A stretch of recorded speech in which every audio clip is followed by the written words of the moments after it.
continue les amis avec un quiz, parce que du coup, toi tu viens avec des quiz maintenant, c'est formidable. Tu as pioché dans le catalogue de la vente de design du 11 novembre au CCOD à Tours, 7 sièges des plus emblématiques de ces 60 dernières années. Et tu vas nous faire jouer avec ça. Et on va tous vous faire jouer. Si vous avez 7 bonnes réponses, je vous offre le catalogue. Si vous manque les 7 bonnes réponses, ça veut dire qu'il faut venir au CCCOD pour découvrir le design. Le design, qu'est-ce que c'est? C'est l'art de dessiner des meubles avec lesquels on va pouvoir vivre et avoir une fonction utilitaire et puis toujours cette fonction attrait esthétique. Donc on commence avec ce qui est en plateau, c'est ça? Bien, je suis venu effectivement avec ce tabouret. Un tabouret en bois. Ça vous dit quelque chose, Alessandro? Non, pas vraiment, non. Bah non. Toi, Zenaïde? Celui-ci, non, alors je suis très hâtive. Il vous rappelle rien? Rien du tout? Vous n'avez jamais vu ça? Pourtant, la créatrice qui l'a dessiné, l'a dessiné après une balade en montagne. Elle l'a appelé le tabouret de bûcheron. Vous voyez, il est extrêmement bas. On est très bien assis. Frère. Elle s'appelle Charlotte Perriand. On est dans les années 1950. Et si le tabouret est bas, oh là là là là, il est sur papier. C'est pour le zapping. C'est parce qu'il va avec une table basse qui va s'afficher tout de suite sur votre écran. Une table basse de forme libre que j'ai découvert ici à Tours. C'est un ode au bonheur familial. Les enfants s'y installent, jouent. C'est absolument merveilleux. Aujourd'hui, c'est extrêmement recherché.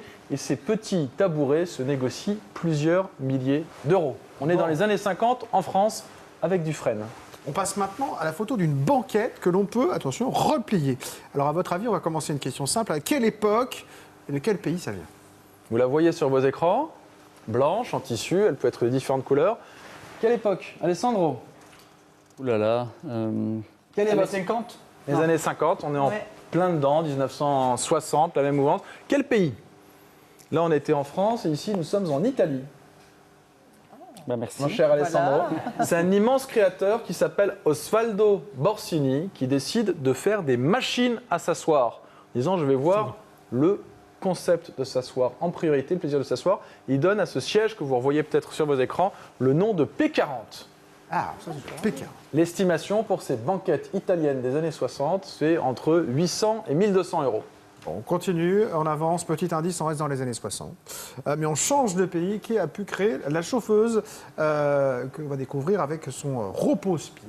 On appelle chauffeuse ces sièges bas qu'on peut rapprocher de la cheminée pour se réchauffer. Ça, il y a eu une très grande exposition au Centre Pompidou pour ce créateur il y a 2 ans. Un indice, il a décoré les appartements intérieurs du Palais de l'Élysée. Ça vous dit rien? C'est un Français qui s'appelle Pierre Paulin, qui utilise des mousses expansées, des tissus. La chauffeuse s'appelle Mushroom, ça veut dire champignon. On est en 1963 et l'estimation pour ces meubles, c'est entre 300 et 500 euros. On progresse dans le temps. Quiz design. Je sens que je ne vais pas offrir beaucoup de catalogues. Mais non, on n'a pas beaucoup. On avance, il nous reste 1 minute, Emery. La suivante, c'est c'est très original. Je vous propose de la découvrir. Un peu barbare, avec des cornes de vache. Allons-y. Elle s'affiche à votre Non, elle écran s'affiche pas. ou pas? Ça va être difficile de faire un quiz si on n'a pas une image. Mettez la prochaine image. Voilà. Complètement barbare. Une idée, pas. On est dans les années 80. C'est un duo, un homme, Mattia Garouste et Bonetti, Mattia Bonetti et Elisabeth Garouste, qui décident de faire un mobilier en se disant quel pourrait être le mobilier de ces barbares. On préfère la barbarie plutôt que l'ennui. Ce sont des éditions extrêmement limitées. On s'approche presque de l'œuvre d'art. Et là, pour ces sièges, l'estimation est de 5 à 8 000 euros. Bon, on va terminer avec une petite photo en régie, la toute dernière, parce qu'on est un peu en retard. La dernière du quiz. Une chaise qu'on a a priori tous croisée dans un café ou dans un lieu public. Est-ce que vous avez une idée de l'auteur qui, lui, est très, très, très connu? C'est-à-dire que même moi, je l'ai, là, celui-là. C'est le Français qui a fait la torche olympique des Jeux de Grenoble, Philippe Starck, qui réinterprète les dessins des sièges du XVIIIe siècle, mais en les faisant en plastique. Et là, pour les 6 sièges, on est autour de 200 euros. Ikea a copié beaucoup de ces grands créateurs. Ce sont des formes que vous reconnaissez. Il vaut mieux préférer l'original à la copie.